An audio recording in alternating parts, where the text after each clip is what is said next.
Hello and welcome to another insightful edition of the Issues and Voice of the People TV. I am your host, Jerry Apeliohai, and today we're diving deeper into Nigeria's most pressing challenges. Stay with us as we break down these complex issues and discuss how they shape the future of our nation. The time for clarity and action is now. Don't miss this critical conversation. Be sure to subscribe and hit the notification bell so you never get to miss an episode of The Issues. We begin the show today where members of the Lagos State House of Assembly apologized to President Bola Ahmed Tinubu for impeaching former Speaker Mudashiru Obasa following a directive from the Governor's Advisory Council, and this is according to reports from Sahara Reporters. According to the reports, which said that Tinubu was unhappy with the impeachment, ordered Obasa's reinstatement to prevent a political crisis. Away from that, where Senator John Mbata, President General of Ohaneze Igbo, reaffirmed his Igbo identity amid recent criticism during a courtesy visit from the Opobo elder statesman for Fumes in Port Harcourt. He emphasized his commitment to supporting Rivers State Governor Similayo Fubara and fostering unity among the ethnic groups. Still more, where Engineer Udeng's Eradiri, the former Labour Party governorship candidate in Bayelsa State, has joined the All Progressive Congress APC, praising President Bola Ahmed Tinubu for various development projects in his community. He credited the NDDC for providing essential services like portable water and road construction. Eradiri emphasized the positive changes in the United Delta under Tinubu's leadership, including infrastructure improvement and initiative aimed at fostering peace. Very interesting. Away from that, where Governor Amadu Umaru Fintiri of Adamawa State criticized the federal government's economic policies during a PDP meeting in Bauchi, stating they are causing significant hardship for Nigerians. He highlighted issues like rising inflation and unemployment, urging a re-evaluation of current strategies to prioritize the welfare of citizens. Fintiri emphasized the need for help-centered economic reforms that will align with Nigeria's unique context, warning that ineffective policies only deepen public suffering and alienate the government from the populace. Right after this short break, we'll dig deeper into those topics and more. Don't go away.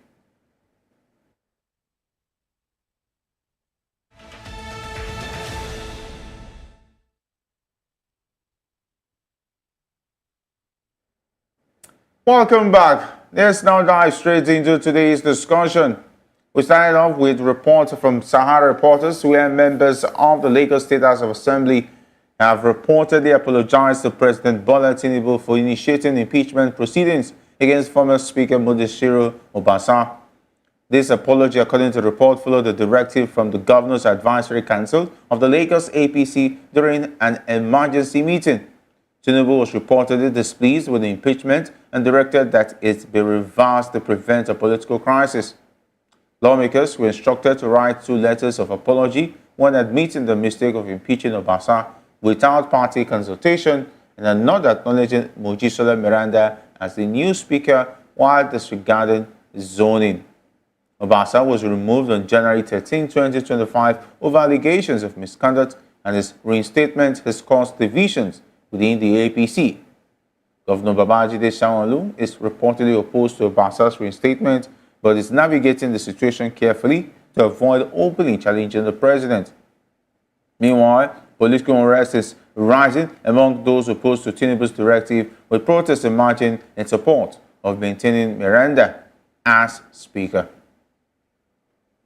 All right, joining me here in the studio, we have Mr. Peter Anosike. Mr. Anosike is a philosopher, development economist, and best-selling author.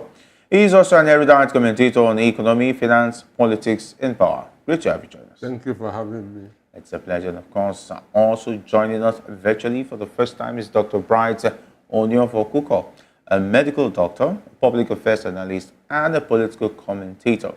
He is also a human rights activist and social commentator all the way from our Benin studios. Great to have you join us. Good evening, Peter. All right, good evening, Dr. Bright. It's great to have you join us. Okay, like we traditionally do, we want to start off with you and hope you can hear us clearly. Take a look at, I know you must have monitored what's happening in Lagos, though, take a look at the impeachment of the speaker. Why, from your own point of view, if this report were actually true, does it look like maybe Tinubu is no longer involved in what is happening as far as the governance of Lagos? Because if such a decision could be taken without his express notice or him being informed before carrying out such a very big decision, does that mean that it looks like Tinubu is now being left out in all the big decisions as far as Lagos State is concerned? Uh, well, ordinarily, the president shouldn't be involved in the activities of the state House of Assembly. Whatever thing they may have done, I believe they have followed their laid down uh, procedure and standing orders already. However, for the president to come and intervene, it actually means that something fishy is going on. Again, you know the way our politicians they play, they may have done what they wanted to do, which is right. And probably Obasa crying to the political leaders to say, okay, this is what they have done, and they say, oh, your sins are pardoned. Now let's see to what we can do to bring you back. Let's not also forget that every time we talk about Nigerian politicians, it's all about their interests. So if at the point of Obasa going to beg and the president now say, okay, why do this without consulting the leaders? Then they can now retrace their step and say, oh, we are sorry for doing that. But for me, I believe it's an afterthought thing. And for the speaker to have been impeached and the governor being aware he didn't make any move, then it means that he has kind of supported the impeachment. However, for the president to be interested in it, obviously cannot be seen standing against his godfather, as the case may be. So the lawmakers have realized that they didn't come there on their own. Somebody created room for them. Somebody made way for them to come in. And if the same person is now calling them to say, hey, that decision you are taking in the floor of the house, please go and reverse it. They don't have choice than to go because they are thinking of their political ambition. They are actually thinking about the people that they are serving. But again, they forget that at the point of them contesting, they may have contested as individuals, then on the platform of the political party. But now that they are lawmakers, they're supposed to look at the interest of Lagos State, and that will guide whatever thing they are going to do. But from what is playing out now, they've weighed the option doing the right thing or yielding to the call of their godfather. And I think they've yielded to the call of their godfather. Hence, they went and wrote two letters of apology, one to the president and the other one is the influence of their godfather who brought them in, and they still want to go further, so they have to obey and heed to the call of their godfather.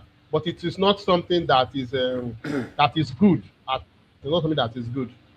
All right, let me go to Mr. Nosike. Taking a look at the handwriting on the wall clearly and with the body language of what is actually happening, do you see a way back for Basa in all of this, even with the intervention of the president? Well, there are conflicting reports on this. Yeah. Governor's Advisory Council met at State House Marina up to this evening. And the report I read was that they have upheld The decision.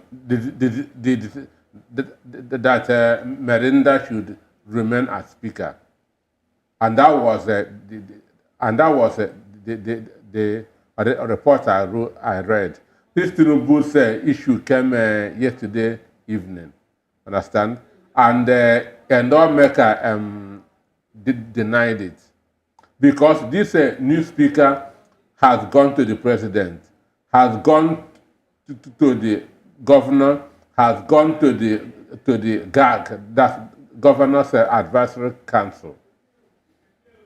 And there's no way Obasa will be impeached without Tinubu being aware of it.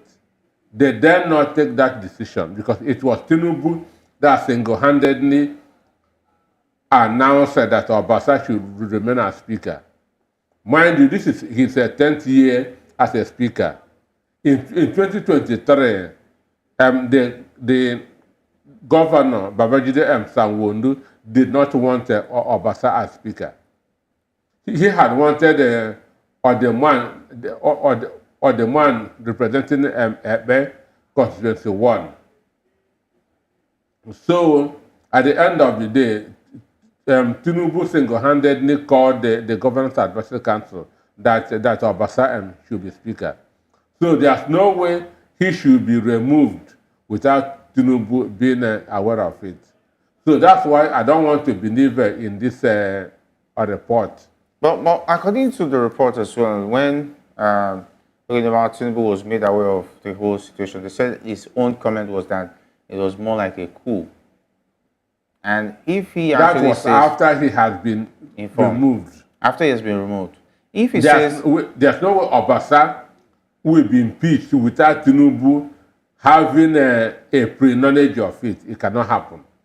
Because Obasa is a very big fish in Lagos State. What about the report that even the wife stopped, talking about the First Lady stopped the EFCC from arresting him? But that doesn't mean that he should be reinstated as Speaker. Okay.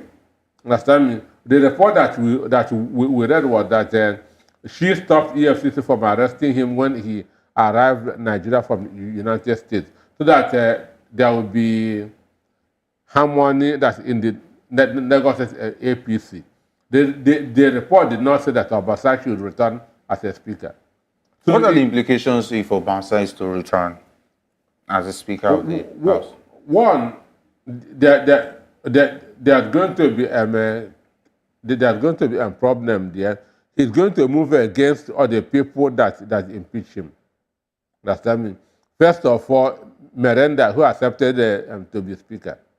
Understand? Because I know what he did to the person that Babajide Sanwo-Olu has wanted to be the Speaker.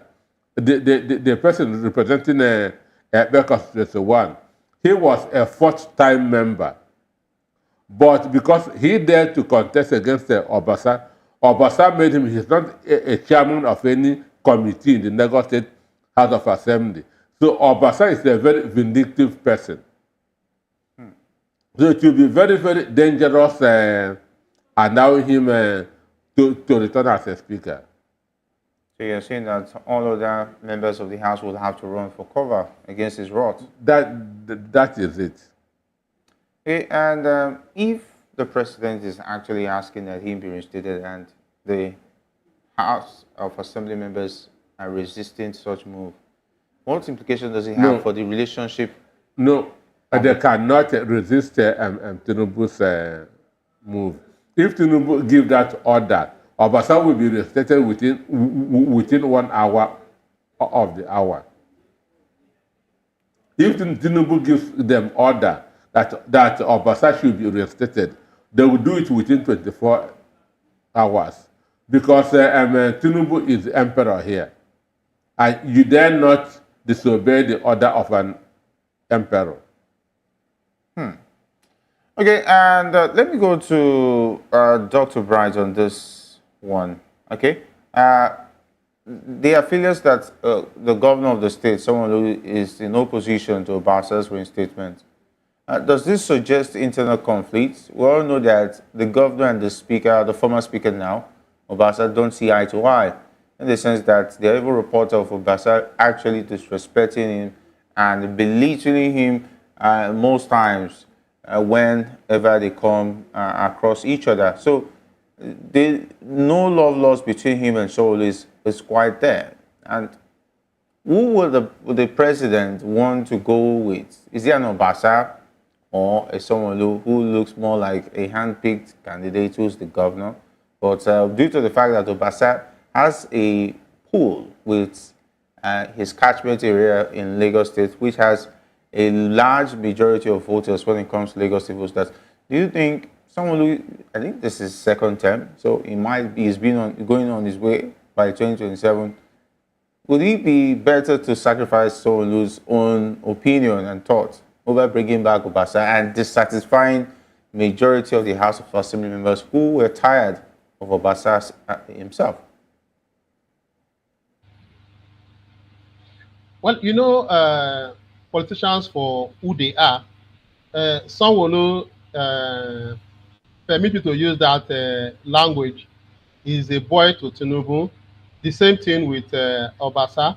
And uh, Obasa is more of like a grassroots person compared to Sanwo-Olu. And in terms of the interest that the president currently has, he would rather want to hold Obasa up to Sanwo-Olu.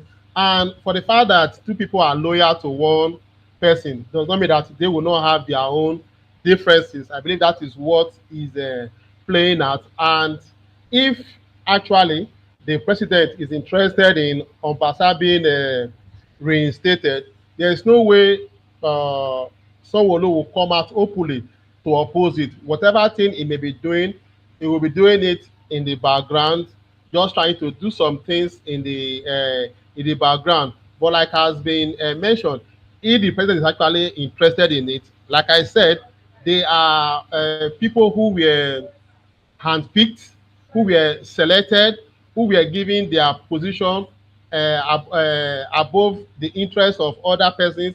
Not necessarily that probably they merited what the position they are having at the moment. They were picked, and of course, their interest does not end in where they are at the moment. Like now, Obasa is coming up for the 10th year, so you could imagine if there are no other person in that constituency who can actually come. So those that want to hold on to power want to hold on to power. Those that want to move to another level in their political career want to move to their other level. But most importantly, they will now stay and say they want to be loyal. And it is this loyalty that they are trying to demonstrate. Because ordinarily, I don't expect, like I said before, I don't expect a president to come down low to start meddling in the activities of the state House of Assembly. But like I also said before, and we know our politics is not of ideology, but rather of interest. So there must be one interest in Obasa that the president wants, hence is coming. But I have not still seen a sign that the president is uh, calling for them to reinstate. But obviously, there are powers that be who are on this issue. If you recall, some days ago, these same lawmakers in Lagos went to the DSS office where they were being interrogated. They have to go and explain the reason behind why they have to impeach Obasa. And the question is, what has DSS got to do with the issues that is happening in the House of Assembly in a particular state? Is the House of Assembly posing a national the imperial of Obasa posing a national security? No, it's not posing any threats to national security. But again, because of interest, they are doing what they are doing. And again, our politics again also has this caveat of intimidation. Let's talk to them. Let's lobby. If they don't want to lobby, let's use whatever power that we have to mount pressure on them. And I don't think it's a good omen in any way. Someone could come up and say, oh, well, whatever thing that happens, it does not have a hand in it because actually it's not there. But I believe that in his own way, he's not interested in Obasa coming back. The fact that they've not been agreeing from time to time. Okay, before we leave this conversation, Ali Moshe and Agege local governments are very, very big local governments. Talking about Ali Moshe and Agege, and it looks like Obasa is from that area, and he has a political pull when it comes to those areas. And looking at 2027 around the corner, he would need those local governments to at least give him Lagos states. as far as the presidential vote is concerned, as well as the Lagos State vote. So, taking a look at this trump card that Ohanaeze is carrying around, could that be the reason why the president sees that he should be returned? And maybe, or try to play the devil's advocate, make him feel comfortable at the end of the day, okay, let's give you a commissioner position, let's give you a federal position to compensate you. Obasa was not born speaker. He was not elected from an aggregate constituency one as a speaker. He was elected as a house member. Yes. So there's nothing, and his impeachment did not stop him from being a member of the House. A member of the House. So he's still a member of the House. Okay. But, again, Lagos State has 20 federal recognized local government. Obasa is from Lagos West, which has 10 local governments. Understand me? And these 10 local governments include Andemosho, which is the biggest local government in Lagos State, and the local government where they used to rig election. Understand? So if votes are being counted and that of Andemosho has not been called, nobody has won. Understand me? Because how rigging is done in Lagos State, they will first of all release Lagos East, which is Epe, Ikorodu.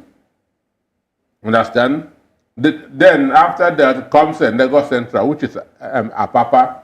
Understand? Then when they watch there, they will now release Lagos West, that's Andemosho, to counter whatever is not in their favor. So Andemosho is very, very dear to them. And Agege and Andemosho is almost, yeah. So, and Obasa has been a grassroots person. But, and in 2023, he has set up structures to go to the Senate. But Remi Tinubu say no, that she won't want this woman that is there now to go. So he has to calm down and now convert his structure for governorship in 2027.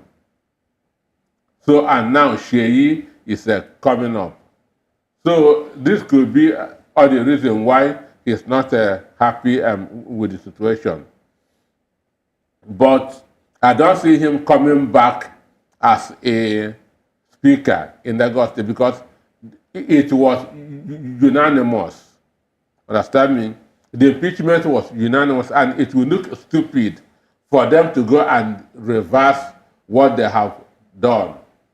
So Obasa can return to the House of Assembly as an ordinary member, but will not face corruption charges. But how dangerous is it to go against bringing Obasa back and the implication of having issues with someone like Obasa ahead of subsequent elections? Because now you just made mention he was asked to step aside for a Senate position he was interested in. Now they've removed him from speaker, and he had ambition of being the governor. Now even the president's son is also looking at the governorship position. This is Nigeria. There's nothing too big about it. They will move a EFCC against him. Period. Wow. So that means you have to give in and bow. He will bow. He will bow. Wow. Okay, let's go back to the next conversation where Senator John Mbata, the President General of the Igbo Social Political Organization, Ohaneze, in Igbo, reaffirmed his Igbo identity despite recent criticism aimed at him, describing them as misunderstandings. During a courtesy visit from the Opobo and other statesmen for SIM in Port Harcourt, he emphasized his commitment to supporting Rivers State Governor Silayo Fubara and the importance of unity among ethnic groups. Mbata stated his responsibility lies in building bridges for development and maintaining a strong connection with his Igbo heritage.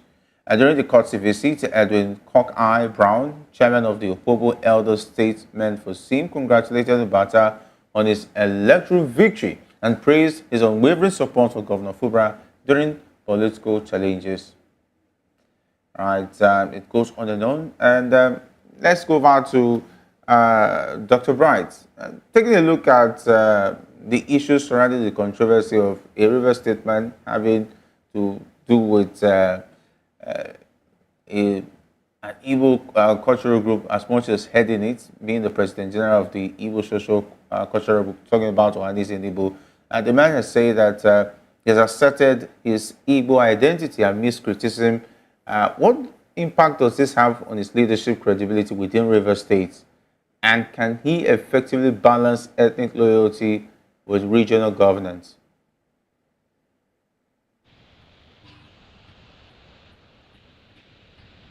Yes, Dr. Bright, can you hear me? Yeah, there was a bit of a glitch there. I don't know if you can come over it again. Sorry. Okay, how does Mbata's assertion of his Igbo identity amidst the criticisms he has gotten so far, will this impact his leadership credibility within River State?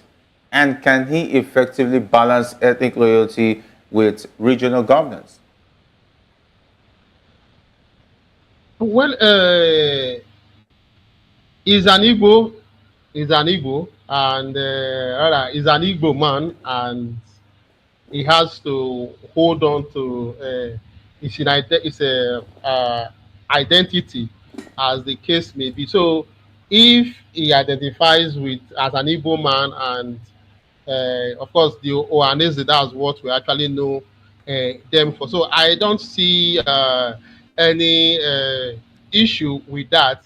Yes, someone may say, "Oh, is talking about that in Rivers State," which some people may feel it is not an Igbo, a core Igbo location, but this is somebody who believes in his identity and is standing by it, irrespective of where he's finding himself. Rivers, of course, still share boundary with some of the eastern states. So if maybe it's even from some of those border communities or wherever, it doesn't make any difference. But it is good that he knows who he is, where he is from, and what his identity is. It takes a man of some of high level of integrity to say, because of the interest he wants to get, he will not deny his people or deny his ethnicity. If at the end of the day, maybe because he stands to say is Igbo, his identity is Igbo, and he doesn't get whatever thing he wants to get, tomorrow will still come. Somebody will still make reference to it, and of course, his own case will be far better than those who will, because so this is what they want to get. Let them deny their ethnicity just to get that. So for me, I don't see anything wrong in his statement. I think it's a statement of confidence, and making it openly is more openly known is even far better off than maybe somebody is coming to bring it up tomorrow to say, "Oh, this man is not one of us, or is one of us," but at the point in time he denied us. So for me, I think it's something that is good. It's an integrity thing. It's something that demonstrates a high level of confidence and boldness. For those who will believe in truthfulness and objectivity, I think whatever support that he needs, they should give it to him. All right, let me go to Mr. Noske. Given the historical ties between the Mbata family and the Opobo people, does Mbata's endorsement of Governor Fubara, for instance, signal a shift in the political alignment of the Ekwere and the Opobo people communities in River State? The issue, when people are talking about this, I'll be laughing in my mind. When Nnianwodu was the President General of Ohaneze and Igbo, Okuku, who is a River State man, was the Secretary General of Ohanaeze and Igbo worldwide. Okuku was the Secretary General of Ohanaeze and Igbo worldwide. Why didn't the Ekwere people came out and they raised this and that. Understand? Yeah. Why didn't the Ikure people came out and raised this and that? Why should a River State person accept to be the Secretary General of Ohaneze and Igbo? So what is happening now is just that Wike just sponsored a few people to come and say that Ikure people are not Igbos. Understand me? That Ikure people are not Igbos. But for me, I don't even care. Igbos are not begging for anybody. Nelson Mandela is not from Ikure. Desmond Tutu is not from Ikure. Donald Trump is not from Ikure. There's no world number one that is from there. So what are we dragging? Understand me? What are assuming that Nelson Mandela is from there? You say, okay, we have a very notable, that's a global icon. So the issue is this: Ohanaeze and Igbo operate on 7 states. That's the 5 southeast states. Then Rivers and Delta. Ambassador Ralph Uwechie was from Delta, was the President General of Ohanaeze and Igbo. Understand? Why didn't Delta people, who included the Ijos, the Ishekiris, the Urobos, come out and say no? A Delta state man should not be president of Ohanaeze and Igbo. So Wike is behind this ranting. Understand? He just wants a shoot to impose somebody who will in 2027 say that Ohanaeze and Igbo has endorsed Bonda Ahmed Tinubu. That's where Wike is going. But because Mbata doesn't agree that to Wike, that's why he sponsored those people that to come out and say, one, the governor is from Opobo. Opobo was founded by a slave from Imo State, Jaja. In Jaja Opobo. Understand me? So what are we? So for me, this is a non-issue. Igbos are not looking. Igbos are not begging for people. If the Ohaneze and the Igbo, which is a wider range of the Igbo race coming together to have a socio-cultural group, decided to accept Mbata as their President General, it means that they would have done their research and believe that he's the good candidate they need. Excuse me. Yeah. Ohaneze President General election, and you buy your form, it will be zoned to a state. Okay. Understand me? Then people who are interested will go and buy forms to contest. Understand? People who are interested will go and buy form.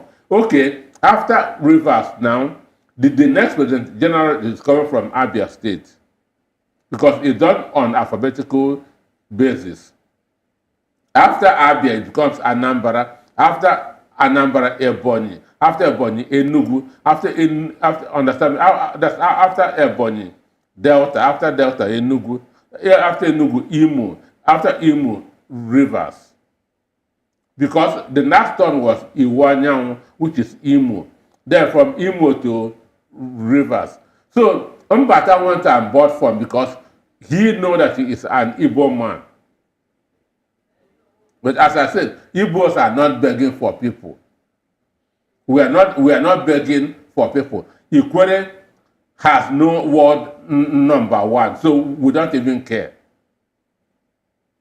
Yeah, but now that he's there, what does he have to do to at least bring his people on board to make sure at least they accept the fact that they're Igbos? It is tenured. 4 years. If we serve well, up to him. If we don't serve well, it will go to another state.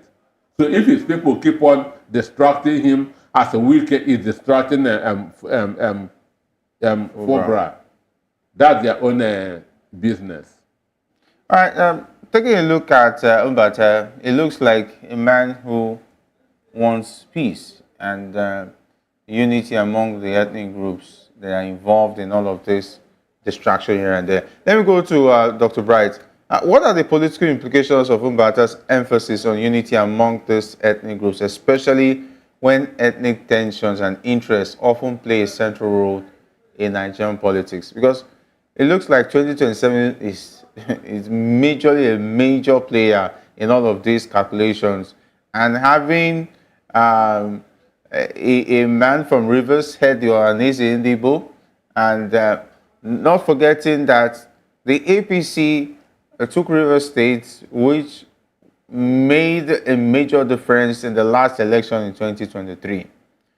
Take a look at this calculation. It's looking like there's a calculation undertone that the APC is worried about, knowing that now the Ohaneze Igbo is coming from Rivers State, and whatever the Igbos would agree might also affect the calculations they might be having of getting Rivers State ahead of the 2027 elections. Is this not going to be a very difficult one for APC to crack? And knowing that even the sitting governor is a PDP governor, a lot of tensions between him and his immediate past, his predecessor, and now Mbata, who does not align with is now the President General of Ohaneze in Igbo.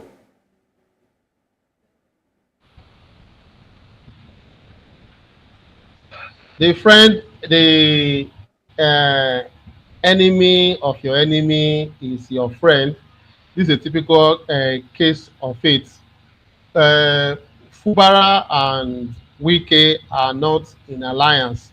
So anybody that is forming alliance with Fubara automatically will be enemy to Wike. And the stunt Wike performed in the 2023 election that made a difference in that election, there is still high hopes and high expectation that come 2027, he will also do the same thing. So all of them who have positions, including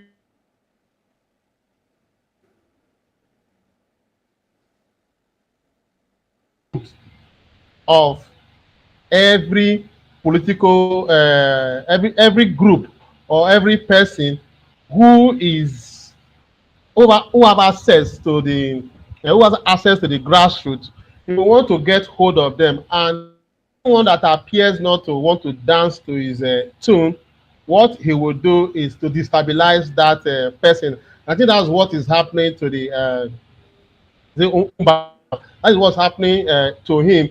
He wants the grassroots. He knows what the grassroots can do. 2027. So he wants to get hold of the person who will be in charge of that grassroots. And in the Igbo, Ohaneze group, they've done a lot in terms of they have this control to say if they have an agreement, rarely do they deviate from that agreement. So trying to get hold of them, I think that's what Wike is trying to fight for, trying to see how much he can hold firm to, so that he will be able to deliver Rivers as much as he did, if not the way he did 2023, but at least something close to it. So of course we are seeing the political hand inside whatever thing that is playing, but it's also good that the man is standing up to say this is what and what he wants, and this is who he is, and he will have to stand firm to it. So it is the much Wike can get to destabilize him, that will determine a lot. But from the way it is going, it may be difficult for Wike to have that power over him. If they are having a good alliance at the moment with Sim Fubara, I think with the support, many persons will also go a long way to help him. When they're seeing Wike's hand in it, they are not happy about that. Right, let me go to Mr. Scale. All of these calculations, it looks like it might not favor the APC. I'm not saying it's calculated to making sure. This is just a coincidence. But this coincidence could actually be a huge implication. The president of Ohanaeze rotates every 4 years. It has nothing to do with... Could this be an interesting coincidence that might influence the 2027 elections? It rotates every 4 years. So yes, it's just that it is the turn of River State. Understand? So it just is a turn of Rivers State. So Ohaneze Igbo is not a political organization. It's a cultural group. organization. So they have nothing to do with politics. But the motto is be your brother's keeper. Understand me? So where your brother is, that's where you should be. Understand me? That's the motto of Ohaneze Igbo. So, but Wike never delivered Rivers. But he has been boasting, saying he has never lost any election, that he always wins elections. So saying he delivered Rivers, that is not true, because everybody know what happened. Well, the result says he delivered Rivers, so I don't know what other. Of course, he delivered Rivers. Yeah, the result says he delivered Rivers. So we start asking, what of view are you saying he did not deliver Rivers? He did not deliver. So what did he do about Rivers? What do you know that we don't know? The mandate of the people of Rivers State was stolen and given to the APC. The mandate, by who? The mandate of the people of Rivers State was stolen by Nelson Wike. Wow. Understand? And INEC. Okay. And understand? And I cannot. He handed it over to them. I cannot praise a criminal. Nobody is singing the praises of it. Nobody is praising anybody. A criminal. Okay. It's just credit. Okay, to that him. means what are the calculations we are looking at now? There's no calculation. That means in 2027, no matter what calculations we might look at, there's no calculation. There's no calculation. There is already a process to repeat what happened in 2023. Is that what you're saying? 2023, 2027 is still 2027, I'm begging. It's still far. So until then, that will see what happens. All right. Are you saying that the governor does not have power over? Because Wike was able to do what he did because he was the governor of that state. That was how he was able to do whatever thing you claim he did behind the thing, because he was the governor of that state. And the current governor now, whatever thing he chooses to do may still come, unless if the people have learned their lesson and they want to. I think we saw an evidence of what happened in the local government elections. How the Wike tried to muscle the governor, and the governor at the end of the day was able to win because he was the current governor. Local government election and the federal election is not the same thing. Even the mindset is not even the same thing. Okay. So you cannot compare local government election and the federal election. But at least it's a tea party compared to the other elections. But still, state INEC conducts local government election. National INEC conducts a federal election. And these are two entities. So it's not like a prelude of what might happen in 2027, whether state or federal level? FOBRA built a structure with the Rivers local government election, which he didn't have before. So will that structure come and play in 2027? It's like a seed. You nourish it until it grows and becomes a tree. It's still what we are saying now. Okay. It's still the same thing we are saying now. Okay. The structure he has will give him power. The structure he has will give him power to do a lot of things. So if, for example, if the state does not align with the federal, you see a whole lot of tussle happening in such a state. When the state aligns with the federal, they just go in one way. If the governor of a state, let's assume INEC and Wike were not on the same page in that 2023 election, whatever thing you are claiming Wike did, he would have been able to do it. So we must not take that the role of the sitting governor or the incumbent governor in what plays in the state. We cannot just wish it away or maybe just overlook it. I want to look at the South-South region in broader perspective, because Rivers State definitely is one of the big states when it comes to the South-South region. Now that Mbata is now the leader of the Ohaneze and Igbo, how does his political stance influence the Igbo community position when it comes to the 2027 elections and other elections as far as Rivers State is concerned, and even the South-South region? Are we going to see maybe... You are getting this wrong. Ohanaeze is not a political party. Look, you might be saying Ohanaeze is a political party. Is not a political party. That is what the group looks like. But we all It's know not a that political party. we all know that Wait, Ohaneze Igbo enjoys a lot of influence APC politically. members are in No, Ohaneze. see, But that does not members mean are in- Ohaneze does not enjoy a political influence, whether you like it Mr. or not. Anosike, Yes. when politicians campaign, when they campaign to groups. Yes. To pressure Among groups. the Ohaneze, they know politicians. They campaign to groups. They want to win the mind of the group, the mind of the leaders. They go to churches, they go to mosques, they go to gatherings. If you have any social club that can put about 500 or 1,000 persons together, they will recognize it and come and campaign to you. And not So just what they are not looking just for to ordinary campaign is a 1,000 platform. persons, opinion leaders for that matter, from Yes. the Ohaneze and the Igbo. These are So, opinion leaders who enjoy a lot of support. Yeah. So we can't, the church, let's use the church for example.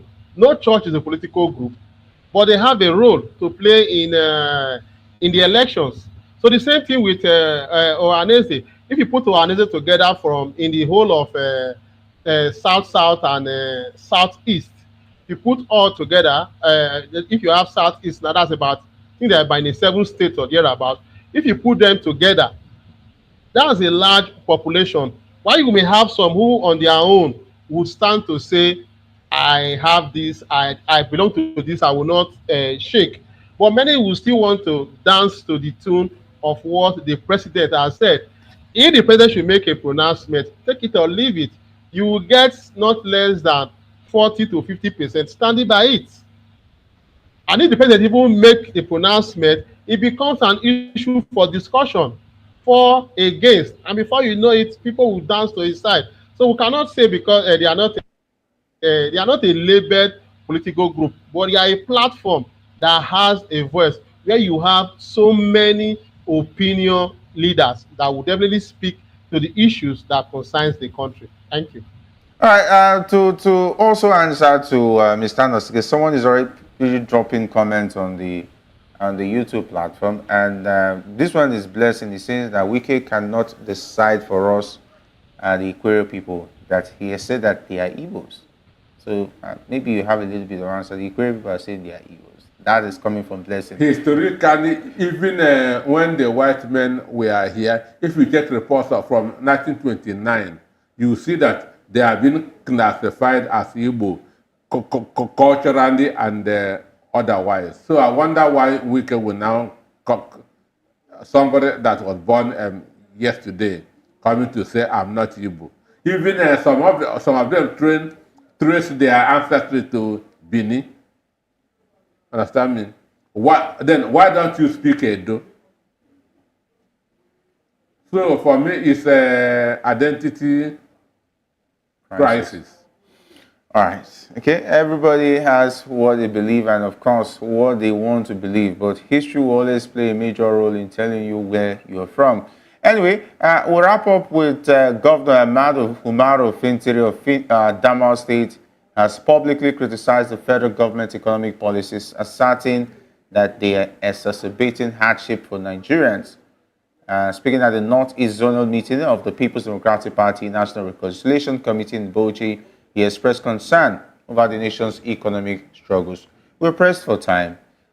In just one word, before we wrap it up, Dr. Bright, everybody already knows about the economic crisis we're going through and the policies of the federal government. Governor Fintiri is also lending his voice to that and believing that these policies are exacerbating Nigerians' hardship. Sometimes I ask myself, is this deliberate? Because we just said again that everything is happening together against Nigerians. The governors, some of them are complaining. When are we going to see a change, or we're just going to bear it in 2027?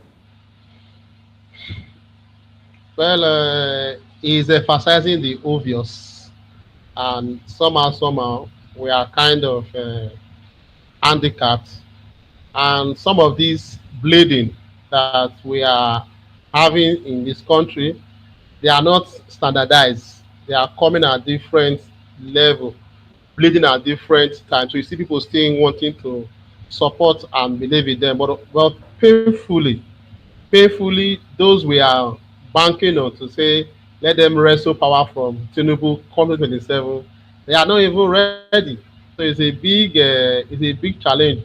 Maybe we have to look for another way to address this issue of bad policy. Because for me, no matter how beautiful those policies are, Nigeria have never lacked policy. We'll never be bereaved of policy, but it is the implementation of those policies that we should look at. Our policies that kind of affect the people negatively, they are fast to want to push it forward, but the positive ones will remain in the cooler and it will not be done. So we've never lacked policy, but let's implement it. That's the challenge. All right, that's the challenge. Fintir also talked about foreign-driven policies. I know of your how critical you've been about these foreign-driven policies, IMF policies, and so on and so forth. But it seems like the president is ready to sink and swim with all of these policies. I Good say, or bad. when you cannot think, IMF will think for you. Understand me? That is what is happening. When you don't have a mind of your own, IMF will give you a mind. So that's what is happening. So there may be willingness on the part of this government to do the right thing, but there's no capacity. Understand? And when you don't have the capacity, have all the good intentions in the world, it will turn to zero. So this government has no capacity. There's no Ronaldo. There's no Ronaldo. There's no Messi in this government. It's just a government of average people. So what their vehicle cannot run above 20 kilometers per hour. And that's why we are suffering. Pretty sad, pretty sad, pretty sad, pretty sad. Of course, coming from Governor Fintiri, and adding to that, Dr. Bright is also saying so, and Mr. Noski is saying so. They say a lot of people cannot be wrong in one conversation, but does the government, the people in power understand this, or are they living in a different reality? I want to thank you, Dr. Bright, for being a part of the show this evening. Thank you very much Have a good for the night. opportunity. Have a good night, Pastor. And you too. All right, Mr. Noski, it's a pleasure having you as well. Yeah, thank you for having me. All right, and that's a wrap for today's episode of the Issues on Voice of the People TV. Thank you for joining us. If you found value in today's discussion, hit that like button, share this episode, and let us know your thoughts in the comments below. We are always looking to hear your perspective. Make sure you're subscribed and have your notifications turned on so you don't get to miss a single episode of the Issues. We'll be back tomorrow with more insights and updates. And until then, stay engaged, stay informed, and let's keep pushing for the change we deserve. I am Jerry, RPI. See you next time on the Issues.